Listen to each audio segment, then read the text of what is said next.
नमस्कार, मैं हूं आपके साथ गौरव राजेंद्र। बुलेटिन की शुरुआत करते हैं। बॉलीवुड अभिनेता असरानी के निधन पर सीएम नायब सिंह सैनी ने भी शोक जताया। सीएम सैनी ने एक्स पर पोस्ट करते हुए लिखा कि हिंदी सिनेमा के प्रसिद्ध और वरिष्ठ हास्य अभिनेता स्वर्गीय गोवर्धन असरानी के निधन का समाचार अत्यंत ही हृदय विदारक है। अपने अभिनय कौशल से रोते हुए व्यक्ति को भी हंसाने की ताकत रखने वाले असरानी जी का जाना हिंदी सिनेमा के लिए एक अपूर्णीय क्षति है। मैं ईश्वर से प्रार्थना करता हूं कि दिवंगत आत्मा को अपने श्री चरणों में स्थान दे और इस दुख की घड़ी में परिवारजनों को धैर्य एवं संबल प्रदान करें।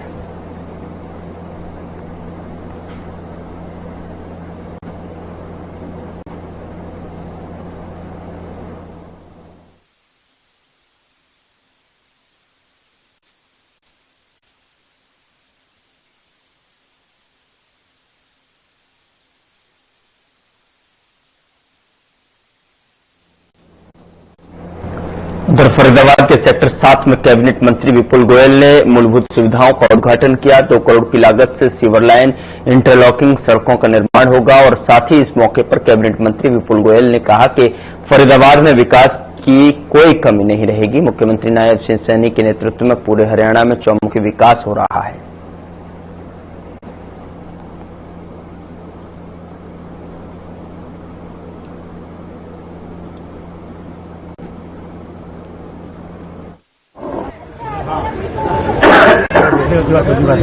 आज यहाँ पर चाहे जल निकासी के लिए ड्रेनेज लाइन की बात हो, सीवर लाइन की बात हो, की बात, कई तरीके के लगभग 2 करोड़ रुपए के कार्यों की आज यहाँ पर 2 करोड़ रुपए की जो परियोजनाएं मंजूर हो चुकी हैं, उनकी शुरुआत की जाएगी। फरीदाबाद की सेक्टर 7 की मार्केट को भी स्मार्ट मार्केट का रूप दिया जाएगा।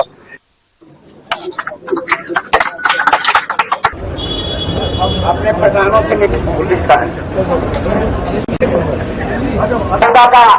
धन्यवाद करें। मगर देश की सुरक्षा में अपने प्राण न्यौछावर करने वाले पुलिस बल के अमर शहीदों को गुरुग्राम पुलिस कमिश्नर विकास अरोड़ा ने पुलिस लाइन में पुलिस शहीद स्मारक पर पुष्प चक्र अर्पित कर श्रद्धांजलि दी। तो वहीं इस अवसर पर गुरुग्राम पुलिस कमिश्नर विकास अरोड़ा ने कहा कि 21 अक्टूबर का दिन पुलिस शहीदी दिवस के रूप में मनाया जाता है। 1969 में लद्दाख में चीनी सैनिकों ने 10 सिपाहियों को आज के ही दिन घात लगाकर मार दिया था। तो वहीं इस दिन देश भर में जो है सभी पैरामिलिट्री फोर्सेस और पुलिस विभाग द्वारा शहीदों के नाम पढ़े जाते हैं और उन्हें श्रद्धांजलि दी जाती है।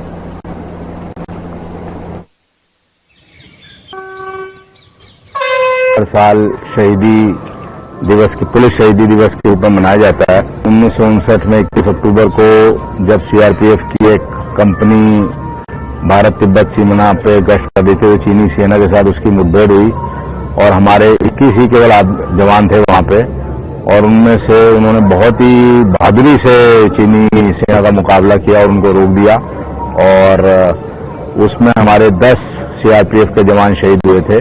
तो 1960 में जो डीजीआईजी कॉन्फ्रेंस हुई थी उसमें फैसला हुआ था कि हर साल 21 अक्टूबर को पुलिस शहीदी दिवस मनाया जाएगा। जैसा भी आपको पता है कि पुलिस की जो नौकरी है वो बहुत ही खतरों से भरी हुई होती है और मुझे लगता है डेली हमारा कोई ना कोई जवान और सचोज और सारे डेली नहीं तो हफ्ते में एक बार तो किसी न किसी ऐसे खतरे से गुजरते हैं जिसमें उनको अपनी जान की बाजी लगानी पड़ती है। पीसीआर गाड़ी को देखकर काफी तेज स्पीड करके भाग गई। इस खबर सिरसा से है, जहां लोक निर्माण विभाग ने सिरसा जिला अस्पताल ग्रुप 1 के मुख्य भवन पर जो है ग्रुपाई और परिसर के सौंदर्यीकरण कार्य के निविदा आमंत्रित की गई थी और जिस पर जानकारी देते हुए लोक निर्माण विभाग डिवीजन नंबर 1 के कार्यकारी अभियंता कमलदीप राणा ने बताया कि प्रशासनिक कारणों से जो है टेंडर जमा करने की अंतिम तिथि 23 अक्टूबर से बढ़ाकर 25 अक्टूबर 2025 को सुबह 9 बजे तक कर दी गई है।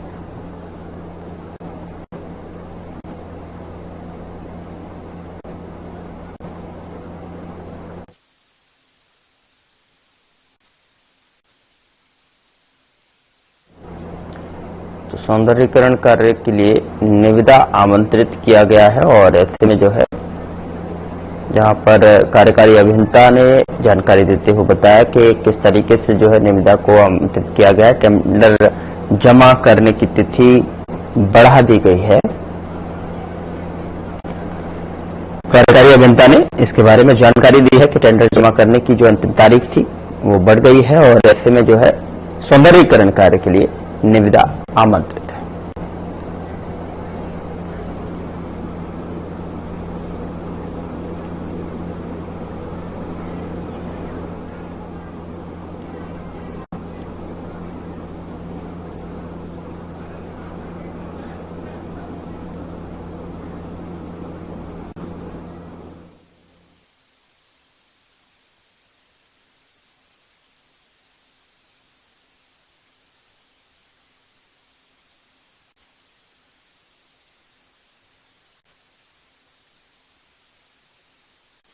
के लिए निविदा आमंत्रित की गई और ऐसे में कार्यकारी अभियंता ने जानकारी देते हुए बताया कि टेंडर जमा करने की जो तारीख थी वो अब बढ़ा दी गई है और ऐसे में जो है कार्यकारी अभियंता ने पूर्ण जानकारी साझा की है।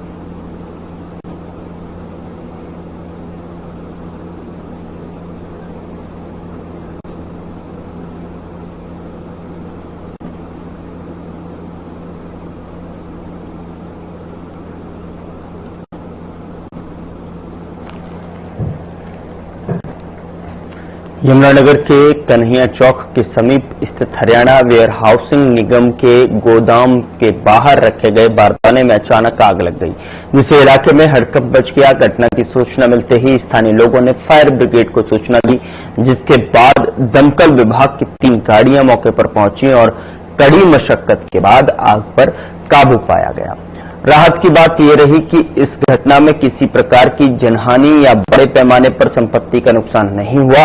वहीं पुलिस भी मौके पर पहुंचकर जांच में जुट गई है। साथ ही प्रशासन ने लोगों से अपील की कि ऐसी जगहों के पास जो है पटाखे या ज्वलनशील वस्तुएं न फेंकें।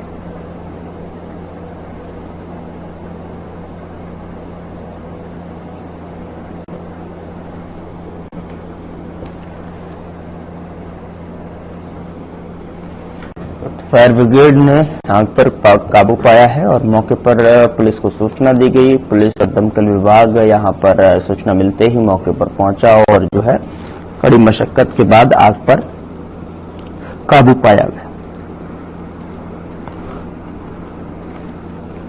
गोदाम के बाहर जानकारी मिली थी कि वेयर हाउस में आग लगी हुई है। हमने मौके पर आकर देखा तो यहाँ जो इनका वारदाना बाहर पड़ा हुआ था उसमें आग लगी हुई थी। मौके पर आकर हमने आग को बुझा दिया गया। आग कंट्रोल है। आग से किसी प्रकार का कोई जानी नुकसान नहीं हुआ। कंपनियों को क्या पता चला कि आग लगने का कारण क्या? आग लगने का कारण आतिशबाजी बताया गया। कितनी गाड़ियां आई थी? गाड़ियां मौके पर 3 पहुंची थी। बुझा दिया? आग को बुझा दिया। कंट्रोल है। पूरी तरह से आग को बुझा दिया गया।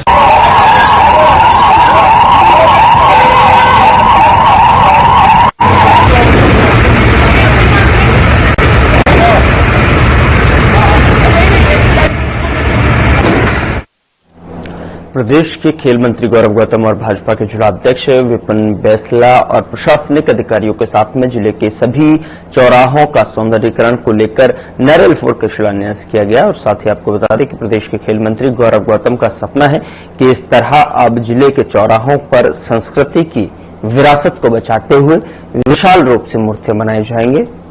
और वहीं प्रदेश के खेल मंत्री गौरव गौतम ने बताया कि लगभग 1 करोड़ 60 लाख रुपए राशि से जो है शहर के प्रमुख आगरा चौराहे पर इसी तरह सौंदर्यीकरण किया जाएगा, जिसमें लगभग 6 महीने का समय लग सकता है। लेकिन जो भी लोग बाहर से शहर में प्रवेश करेंगे उन्हें इस तरह की विरासत देखने का अनुभव महसूस होगा।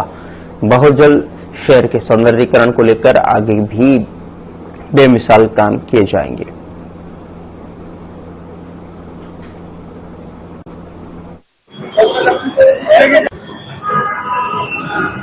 बंजर सी और बड़ी शहर के बीचों बीच खराब जैसी लगती थी, एक बहुत सुंदर भव्य दिव्य एक ऐसी मूर्ति का अनावरण होगा जो इस पलवल को और आने वाले आसपास के लोगों को संदेश देगी। वो जल्दी आप लोगों के बीच में बनकर तैयार होगी। आज इसका उद्घाटन हुआ है, अगले 6 महीने में ये बनकर तैयार होगी। 1 करोड़ 60 लाख की लागत से टेंडर हुआ है। उसका प्रक्रिया जो सरकारी होती है प्रोसेस है वो चलेगा। जब से नई सरकार बनी इस तरह की शुरू कर दी है कल हमने हर संभव प्रयास किया, हम अच्छा बनाने के लिए संकल्पित हैं, लगातार प्रयास कर रहे हैं कि पल अच्छा और सुंदर बने, उसकी तरफ अग्रसर आगे बढ़ रहे हैं। पीछे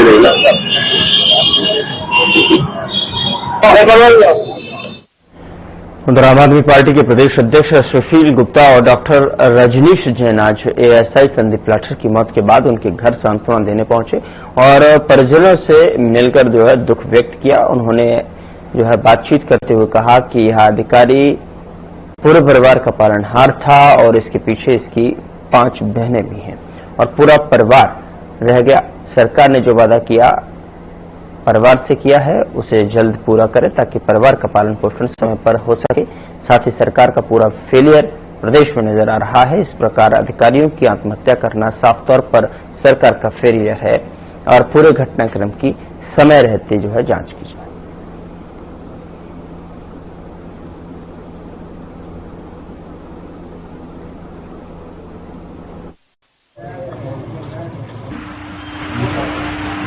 आज मैं संदीप के दादाजी से मिला, माताजी से मिला,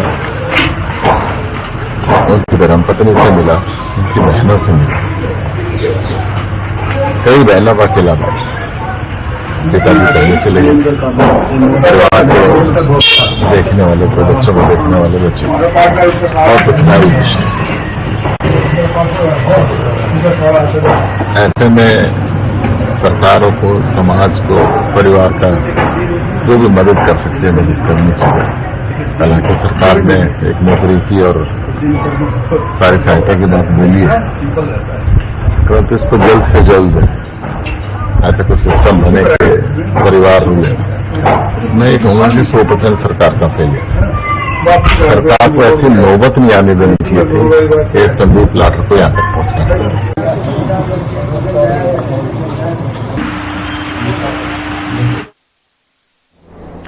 पुलिस शहीद स्मृति दिवस पर पुलिस लाइन स्थित शहीद स्मारक पर पुलिस के शहीद जवानों की स्मृति में पुलिस परेड का आयोजन किया गया। बता दें कि पुलिस अधीक्षक कुरुक्षेत्र नीतीश अग्रवाल ने पुलिस ने शहीद स्मारक पर जो है पुष्प चक्र अर्पित कर शहीद जवानों को श्रद्धांजलि दी, सलामी दी गई और शहीद जवानों को सलामी दी गई और पुलिस जवानों ने शहीदों की याद में 2 मिनट का मौन भी धारण किया।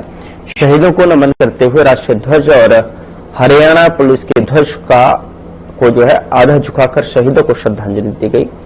इस अवसर पर अपनी ड्यूटी ईमानदारी से निभाते हुए अपने प्राणों की बलि देने वाले पुलिस के शहीद सिपाही गुरमेज सिंह की पत्नी अमरजीत कौर और शहीद हवलदार करनैल सिंह के भाई अमरीश सिंह को शॉल भेंट कर सम्मानित किया गया।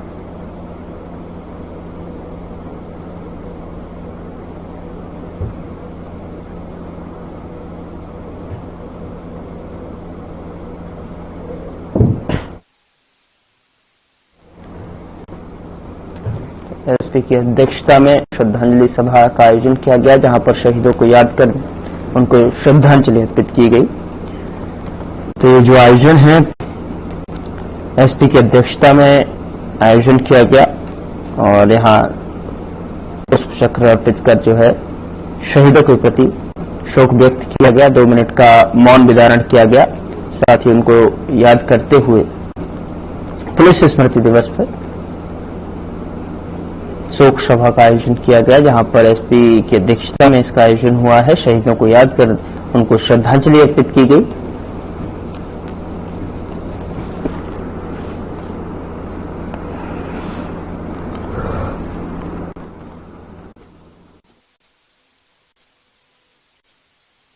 देख रहे हैं कि पुलिस स्मृति दिवस पर परेड का आयोजन कर श्रद्धांजलि दी गई है जवानों को। एसपी की अध्यक्षता में श्रद्धांजलि सभा का आयोजन, पुलिस स्मृति दिवस पर जो है पुष्प चक्र अर्पित कर नमन किया गया, शहीदों को याद किया गया, उनकी वीरता को याद करते हुए ये श्रद्धांजलि सभा का आयोजन किया गया है जहां पर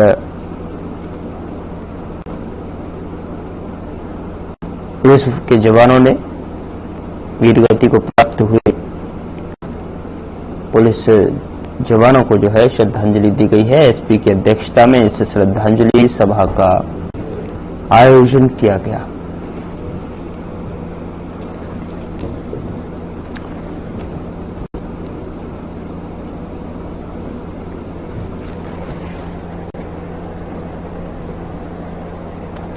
पलवल के जिला पुलिस लाइन में हर साल की तरह इस साल भी पुलिस शहीदी स्मृति दिवस और पुलिस झंडा दिवस मनाया गया और इस मौके पर देश के लिए शहीद हुए पुलिस और अर्धसैनिक बल के जवानों को जिला पुलिस पलवल की तरफ से श्रद्धा सुमन अर्पित किए गए। उन्हें श्रद्धांजलि अर्पित की गई और इसके बाद पुलिस अधिकारियों और कर्मचारियों ने एक दूसरे की शर्ट पर पुलिस ध्वज लगाकर जो है पुलिस झंडा दिवस मनाया। बता दें कि जनवरी 1960 में राज्यों और केंद्र शासित प्रदेशों के पुलिस महानिरीक्षकों का वार्षिक सम्मेलन हुआ था और इस सम्मेलन में लद्दाख में शहीद हुए उन वीर पुलिसकर्मियों और साल के दौरान ड्यूटी पर जान गंवाने वाले दूसरे पुलिसकर्मियों को जो है सम्मानित करने का फैसला लिया गया।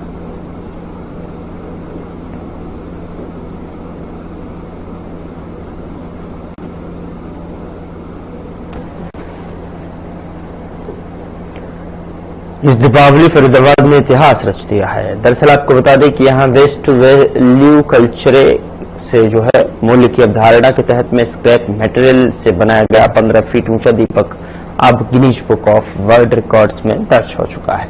ये दीपक अब विश्व का सबसे बड़ा स्क्रैप से बना दीपक बन गया है। इस भव्य दीपक का उद्घाटन सेक्टर 17 चौक पर किया गया, जहां कैबिनेट मंत्री विपुल गोयल और राज्य मंत्री राजेश नागर ने दीप प्रज्वलित कर जनता को दीपावली की शुभकामनाएं दी। मुख्यमंत्री नायब सैनी ने भी इस विशेष उपलब्धि पर अपना संदेश भेजा और इसे आत्मनिर्भर भारत के प्रतीक के रूप में सराहा। उन्होंने कहा कि यह दीपक न केवल पर्यावरणीय जागरूकता का प्रतीक है, बल्कि यह बताता है कि भारत हर क्षेत्र में नवाचार और स्थायित्व की दिशा में अग्रसर है।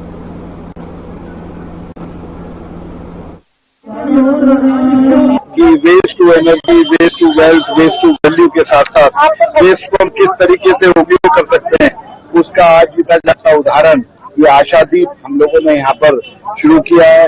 और आशादीप को जलाने का काम हमारे गुरुदेव पुरुषोत्तमाचार्य जी स्वयं आकर यहाँ पर किया। भाई राजेश नागर जी ने इसमें अपनी उपस्थिति दर्ज कराई और पूरा प्रयास, चाहे राजेश नागर जी हों, चाहे हम लोग और सुनील गोरावत जी जो उनकी टीम है, उन्होंने इसे बनाने का काम किया। और फरीदाबाद वासियों के लिए एक बहुत ही शुभ संकेत कि तीसरी बार विश्व रिकॉर्ड फरीदाबाद के नाम लिखा जा रहा है। चाहे पहले प्लांटेशन की बात हो, चाहे दूसरी बार सबसे ऊंचा झंडा लगाने की बात हो, तीसरी बार ये आशादीप जो जलाया जा रहा है। और मुझे पता है ये आशा का जो दीपक है, फरीदाबाद वासियों की उम्मीदें, फरीदाबाद वासियों को जो संकल्प हमने लिया था उसको पूरा करने का आज शुभ संकेत है। पिछले 1 साल के कार्यकाल में हमने अनेकों बातों को पूरा करने का काम किया, अनेकों संकल्पों को धरातल पर उतारने का काम किया।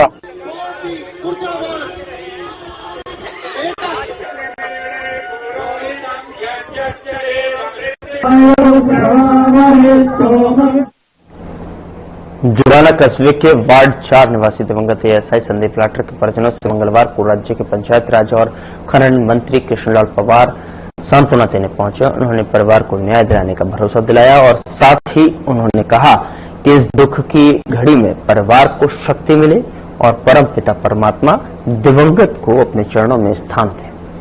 मंत्री कृष्णलाल पवार ने स्पष्ट कहा कि परिवार को न्याय जरूर मिलेगा और राज्य सरकार हर संभव सहायता करेगी। समाज को इस दुख में एकजुट बने रहना चाहिए और कानून और न्याय व्यवस्था पर विश्वास बनाए रखना चाहिए।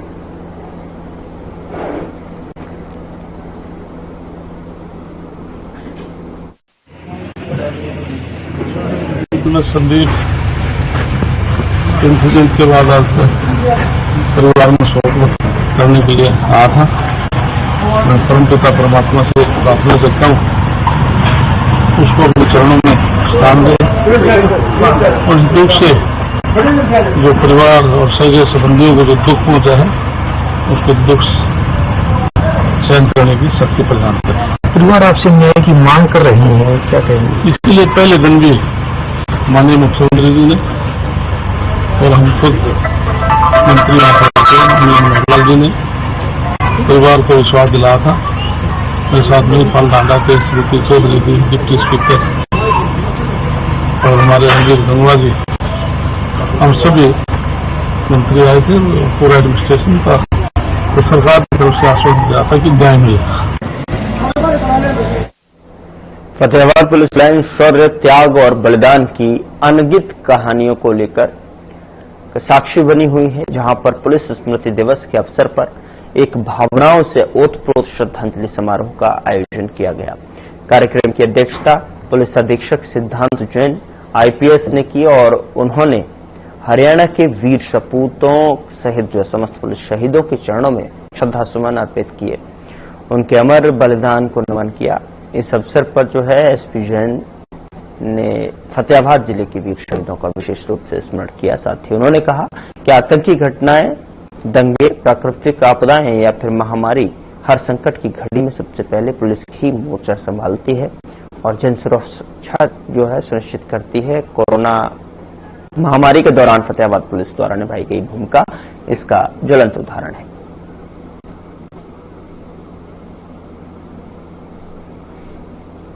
2025 को पुलिस स्मृति शहीदी दिवस है, जो पूरे भारतवर्ष में देश के फतेहाबाद में मनाया गया है। इसमें लगभग 190 जो जवान पूरे भारतवर्ष में शहीद छोड़ दिए, उनके नाम पड़े गए और जो फतेहाबाद पुलिस में जो पुलिसकर्मी थे उनके परिवारों में सम्मानित किया गया। और यह भी मौका है जब जो पुलिसकर्मी गए थे उनको याद किया जाता है और उनके लिए फतेहाबाद पुलिस के साथ है कि उनकी याद के कारण आज सभी जगह से कुछ सुरक्षित महसूस पाते हैं और फतेहाबाद पुलिस आगे भी को निकालने से और निभाने से कोई कुछ नहीं है। हेजम इबोमा सिंह, सिपाही 3, कुल 191 पुलिसकर्मियों ने। उधर पंजाब के पूर्व डीजीपी मोहम्मद मुस्तफा और उनकी पत्नी पूर्व कैबिनेट मंत्री रजिया सुल्ताना के खिलाफ उनके बेटे अखिल अख्तर की संदिग्ध मौत मामले में पंचकुला पुलिस ने एफआईआर दर्ज की है। तो वहीं इस एफआईआर में मृतक की पत्नी और बहन का नाम भी शामिल है। बता दें कि 16 अक्टूबर को अखिल का शव एमडीसी सेक्टर 4 पंचकुला में मिला था और परिजनों ने ओवरडोज को मौत का कारण बताया। हालांकि मृतक का 27 अगस्त का एक वीडियो सामने आया जिसमें उसने परिवार के लोगों पर हत्या की साजिश और अपने पिता और पत्नी के बीच अवैध संबंधों का आरोप लगाया है, जिस पर शमसुद्दीन चौधरी ने इस मामले में शिकायत की थी कि जिसके आधार पर इस मामले में एफआईआर दर्ज की गई है। तो वहीं इस मामले में डीजीपी ने जानकारी देते हुए बताया कि निष्पक्ष, पारदर्शी और सबूत आधारित जांच के लिए एसीपी रैंक अधिकारी की निगरानी में एसआईटी टीम का गठन किया गया है, जो इस पूरे मामले में हर पहलू की गहराई से जांच करेगी।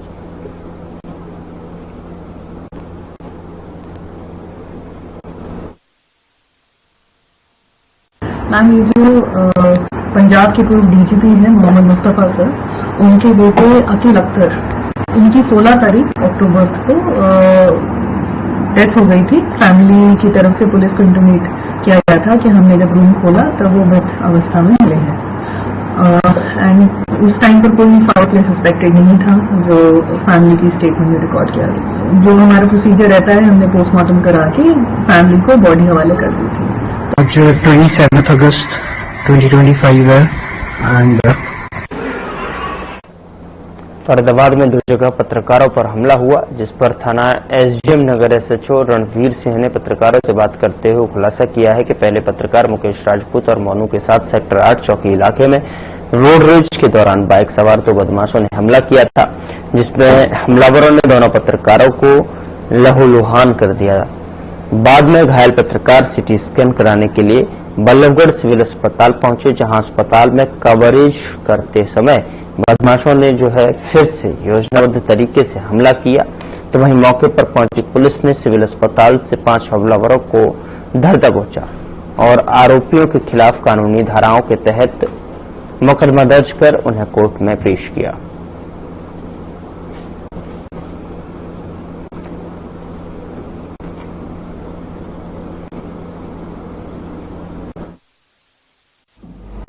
मुकेश राजपूत पत्रकार हैं, एक उनका साथी है मोनू।